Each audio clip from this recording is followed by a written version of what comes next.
નમસ્કાર, આપની સાથે હું છું પાયલ અને ગુજરાતના અલગ અલગ વિસ્તારોમાં ક્યાંક છૂટો છવાયો વરસાદ, ક્યાંક ભારે વરસાદ, ક્યાંક મધ્યમ વરસાદ, એવી રીતના સાર્વત્રિક રીતના વરસાદ પડી રહ્યો છે.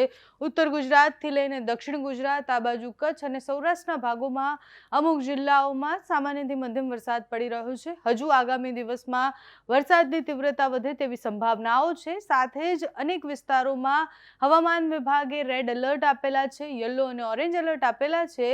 પહેલા વિંડીના માધ્યમથી સમજીએ કે કયા વિસ્તારમાં કેટલો વરસાદ આજના દિવસમાં પડવાની સંભાવના છે. જે સિસ્ટમની આપણે વાત કરતા હતા, એટલે મધ્યપ્રદેશ બાજુ એક સાયક્લોનિક સર્ક્યુલેશન સિસ્ટમ બની છે. એ સિસ્ટમની અસરને કારણે અત્યારે ગુજરાતના મધ્ય અને દક્ષિણના ભાગોમાં વરસાદ જોવા મળી રહ્યો છે. ઉપરથી સતત પસાર થતા જે વેસ્ટર્ન ડિસ્ટર્બન્સ છે, આ વેસ્ટર્ન ડિસ્ટર્બન્સની અસર, હવાનું દબાણ અને બધાના કારણે ગુજરાતમાં ચોમાસાનો વરસાદ તો પડી રહ્યો છે, પણ ધમધોખાઈને વરસાદ એક સાથે સતત પડી રહ્યો છે. અનેક વિસ્તારોથી એવા સમાચાર આવ્યા કે એક સાથે અમુક કલાકોમાં અમુક ઇંચ વરસાદ, એટલે 5-6 ઇંચ વરસાદ પડી ગયો, જે ચિંતાજનક છે. પણ તમે જુઓ કે અહીંયા બનેલી એ મજબૂત સિસ્ટમ એ ગુજરાતને ખૂબ અસર કરશે. આજે મોડી રાત સુધીમાં ગુજરાતના મધ્યના ભાગોમાં વધારે વરસાદ પડવાની સંભાવના છે. દાહોદ, છોટાઉદેપુર, લુણાવાડા, ગોધરા, આ બાજુ વડોદરામાં વરસાદ પડવાનો છે, ભરૂચમાં વરસાદ પડવાનો છે, સુરતમાં, વ્યારામાં વરસાદ પડશે, વલસાડમાં ખૂબ વધારે વરસાદની આગાહી છે. એટલે આ બાજુ મધ્ય ગુજરાતમાં આજે ખૂબ સાવચેત રહેવાની જરૂર છે. દાહોદ, છોટાઉદેપુર, નર્મદાવાળા પટ્ટામાં સૌથી વધારે વરસાદ પડવાની સંભાવના છે. પાલનપુરમાં વરસાદની સંભાવના છે. અમદાવાદમાં વરસાદ પડશે, હિંમતનગરમાં વરસાદની સંભાવના છે, નડિયાદમાં વરસાદ પડવાની સંભાવના છે. અને આ બાજુ જૂનાગઢ અને ત્યાં છૂટો છવાયો સામાન્ય વરસાદ ક્યાંક દેખાઈ રહ્યો છે. એટલે એકદમ સામાન્ય જિલ્લાના અમુક ગામડાઓમાં વરસાદ પડી શકે તેવી સંભાવના છે. બાકી ક્યાં વરસાદ પડશે એ આગળ જોઈએ. 26 તારીખ જે છે, એટલે 26 અને 27 તારીખે પણ ગુજરાતમાં વરસાદ પડશે, પણ એની તીવ્રતા ઓછી થઈ જશે. સિસ્ટમની અસર તમે જુઓ કે 26 તારીખ સુધીમાં એકદમ અમદાવાદની વચ્ચે અને મહેસાણાની વચ્ચે તમને દેખાતી હશે. એટલે એ વિસ્તારમાં અતિથી અતિ ભારે વરસાદ 26 તારીખે પડી શકે તેવી સંભાવના છે. વિરમગામને એની અસર થશે, હિંમતનગર, મહેસાણા, નડિયાદને એની અસર થવાની છે. પણ અમદાવાદમાં અતિથી અતિ ભારે વરસાદ પડી શકે તેવી સંભાવનાઓ, ગાંધીનગરમાં પણ વરસાદ પડશે તેવી સંભાવના. 26 તારીખે મધ્ય ગુજરાતથી આ બાજુ સિસ્ટમ જશે. સિસ્ટમની અસરને કારણે સૌરાષ્ટ્રમાં પણ ખૂબ વધારે વરસાદ પડશે, કચ્છમાં પણ પછી વરસાદની શરૂઆત થઈ જશે. એટલે 26 તારીખ પછી કચ્છ અને સૌરાષ્ટ્રમાં એ વરસાદની અસર દેખાશે. જામનગરમાં, ગાંધીધામમાં, દ્વારકામાં વધારે વરસાદ પડવાની સંભાવના, ભાવનગરમાં વરસાદ પડશે. સાથે જ સાથે અહીંયા જે આપણે વરસાદની સિસ્ટમો જોઈ હતી એની અસરો, એકવાર સિસ્ટમ ત્યાંથી પસાર થઈ જાય પછી પણ એની અસરો રહેતી હોય છે.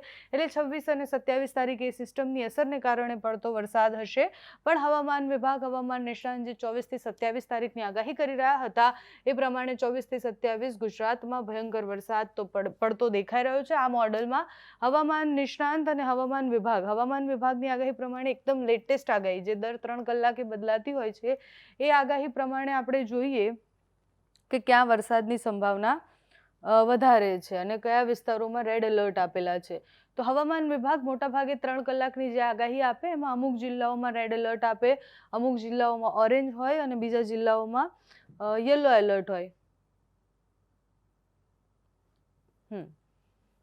કયા કયા જિલ્લાઓમાં રેડ એલર્ટ આપવામાં આવ્યું છે? તો અરવલ્લી, મહીસાગર, દાહોદમાં ખૂબ વધારે વરસાદની આગાહી કરવામાં આવી છે. 41 થી 61 કિલોમીટર પ્રતિ કલાકની ઝડપે પવન ફૂંકાઈ શકે તેવી સંભાવના છે. ભારે વરસાદની સંભાવના ક્યાં છે? લાઇટ થંડરસ્ટોર્મ એક્ટિવિટી, એટલે ગાજવીજ થશે સામાન્ય અને ભારે વરસાદ પડશે. ગાંધીનગર, મહેસાણા, સાબરકાંઠા, સુરેન્દ્રનગર, સુરત, ભરૂચ, આણંદ, વડોદરા, આટલા વિસ્તારોમાં ભારે વરસાદની આગાહી છે. બાકીના વિસ્તારો જોઈએ જ્યાં મધ્યમ વરસાદ પડી શકે છે: બનાસકાંઠા, પાટણ, કચ્છ, મોરબી, જામનગર, દેવભૂમિ દ્વારકા, પોરબંદર, રાજકોટ, જૂનાગઢ, અમરેલી, બોટાદ, ભાવનગર, દીવ, ગીર સોમનાથ, છોટાઉદેપુર, નર્મદા, તાપી, ડાંગ, નવસારી, વલસાડ, દમણ, દાદરા, નગર હવેલીમાં મધ્યમ વરસાદ પડવાની સંભાવના છે. અને આ એકદમ લેટેસ્ટ મેપ જે આપણે વાત કરી કે આ ઓરેન્જ એલર્ટ છે, બાકીના વિસ્તારોમાં યલો એલર્ટ છે, જ્યાં ભારે વરસાદ પડશે. મધ્ય ગુજરાતના ભાગોમાં વરસાદની સંભાવના વધારે છે. દાહોદ અને મહીસાગરમાં ખૂબ વધારે વરસાદ પડી શકે તેવી સંભાવના છે. અને તમે જુઓ કે આ સેટેલાઇટ મેપમાં તમને આખા ગુજરાત ઉપર વાદળો દેખાતા હશે. ઘેરાયેલા એ વાદળો એવું દેખાડે છે કે હજી પણ ગુજરાતમાં આ વાદળો હટશે નહીં. એટલે આ જે ભેજવાળા વાદળો છે એના કારણે સતત ગુજરાતમાં લાંબો સમય સુધી વરસાદ પડી શકે તેવી સંભાવના છે. આગામી 48 કલાક એટલે 27 તારીખ સુધી તો ગુજરાતમાં ખૂબ વધારે વરસાદની આગાહી હવામાન વિભાગ દ્વારા કરવામાં આવેલી જ છે. હવામાન વિભાગ જે મેપ પ્રમાણે આખા અઠવાડિયાની આગાહી કરે છે એ પણ એકવાર આપણે જોઈએ, કારણ કે એ પ્રમાણે પણ આપણને ખ્યાલ આવશે કે કયા વિસ્તારોમાં કેટલો વરસાદ પડવાની સંભાવના આગામી દિવસોમાં છે. 26 તારીખથી જોઈએ. 25 તારીખની એકદમ લેટેસ્ટ આગાહી, રેડ એલર્ટ બદલાઈ ગયા છે. 26 તારીખે ગીર સોમનાથ, અમરેલી, ભાવનગર, અરવલ્લી, મહીસાગર, પંચમહાલ, દાહોદ, છોટાઉદેપુર, નર્મદા, તાપી, નવસારી, વલસાડ, દમણ, દાદરા, નગર હવેલી અને ડાંગમાં વરસાદની સંભાવનાઓ વધારે દેખાઈ રહી છે. એટલે ત્યાં ભારે વરસાદ પડી શકે છે. 27 તારીખે કચ્છ, મોરબી, જામનગર, દેવભૂમિ દ્વારકા, પંચમહાલ, દાહોદ, છોટાઉદેપુર, નર્મદા, તાપી, ડાંગ, નવસારી, વલસાડ, દમણ, દાદરા, નગર હવેલીમાં વરસાદ પડવાની સંભાવના છે. એટલે 27 તારીખે આની તીવ્રતા જે પ્રમાણે હશે, જેમાં અમદાવાદ અને ગાંધીનગરને પણ આપણે વિંડીમાં જે પ્રમાણે જોયું એ મેપ બદલાઈ શકે તેવી સંભાવના છે. હવામાન વિભાગ જે આખા અઠવાડિયાનો ફોરકાસ્ટ કરે છે એ ફોરકાસ્ટ પ્રમાણે અત્યારે આટલા વિસ્તારોમાં યલો એલર્ટ છે. આ એલર્ટ બદલાઈ શકે છે, ઓરેન્જ અને રેડ એલર્ટમાં પરિવર્તિત થઈ શકે છે જો ખૂબ વધારે વરસાદ સતત પડ્યા કરે. એટલે ગુજરાતના એક ખૂણામાં ક્યાંક ખૂબ વધારે વરસાદ પડ્યો છે તો એની આસપાસના જિલ્લાઓમાં એની અસર થાય. એટલે અમદાવાદમાં ખૂબ વધારે વરસાદ પડી રહ્યો છે તો એની અસર ગાંધીનગર અને વડોદરાને થવાની છે, સ્વાભાવિક છે. એટલે એવા અનેક જિલ્લાઓ છે જ્યાં હજુ પણ એલર્ટ બદલાઈ શકે છે. અત્યારે દાહોદ, છોટાઉદેપુર, નર્મદા, સુરત, નવસારી, વલસાડ, દમણ અને આ બાજુ મહીસાગર અને ઉપર સાબરકાંઠાને થોડું ધ્યાન રાખવાની જરૂર છે. ત્યાં ખૂબ વધારે વરસાદની આગાહી છે. અમુક કલાકો સુધીમાં આખા દિવસનો વરસાદ કવર થઈ જાય તેવી સંભાવનાઓ છે. હવામાન વિભાગ શું આગાહી કરે છે, હવામાન નિષ્ણાંત શું કહી રહ્યા છે એ પણ એકવાર સાંભળીએ. ભારે વરસાદની સ્થિતિ હવે રહેશે. મોન્સૂન ઘડી લગભગ મધ્યપ્રદેશના નીચેના ભાગમાં આવી છે. એટલે 25 જૂનથી ભારેથી અતિભારે વરસાદ થવાની શક્યતા છે. જેમાં દક્ષિણ ગુજરાતના ભાગમાં ભારેથી અતિભારે વરસાદ થવાની શક્યતા છે. આ ઉપરાંત ઉત્તર ગુજરાત, મધ્ય ગુજરાત, પૂર્વ ગુજરાત, કચ્છના વગેરે ભાગમાં પણ વરસાદ થશે. અને લગભગ 26મી જૂનથી ફરી એક બંગાળ ઉપસાગરમાં સિસ્ટમ બને છે. જેના લીધે 30મી જૂન સુધીમાં રાજ્યના ઘણા ભાગોમાં ભારેથી અતિભારે વરસાદ થવાની શક્યતા રહેશે. જેમાં ઉત્તર ગુજરાતના ભાગો, મધ્ય ગુજરાતના ભાગો, પૂર્વ ગુજરાતના ભાગોમાં ભારેથી અતિભારે વરસાદ થવાની શક્યતા છે. દક્ષિણ ગુજરાતના ભાગોમાં અતિભારે વરસાદ થવાની શક્યતા છે. અને સૌરાષ્ટ્રના ભાગોમાં પણ અતિભારે વરસાદ થવાની શક્યતા છે. પરંતુ ઉલ્લેખનીય છે કે તારીખ 1, 2 અને 3 જુલાઈમાં વરસાદની સ્થિતિ જોઈએ તો લગભગ ગંગા જમના મેદાનોમાં વરસાદની સ્થિતિ લગભગ ઘટશે.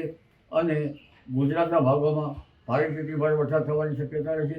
જેમાં દક્ષિણ ગુજરાતના ભાગોમાં, દક્ષિણ સૌરાષ્ટ્રના ભાગોમાં, લગભગ મધ્ય ગુજરાતના લગભગ વડોદરા વગેરે ભાગોમાં અને ગુજરાતના અન્ય ભાગોમાં સુરત, નવસારી, આ ઉપરાંત સાતપુરા અને શેખ નીચે આહવાડાંગ, વલસાડ, દક્ષિણ સૌરાષ્ટ્રના અન્ય ભાગ, વડોદરાના કેટલાક ભાગ અને ગુજરાતના અન્ય ભાગમાં પણ ભારેથી અતિભારે વરસાદ થવાની શક્યતા રહેશે.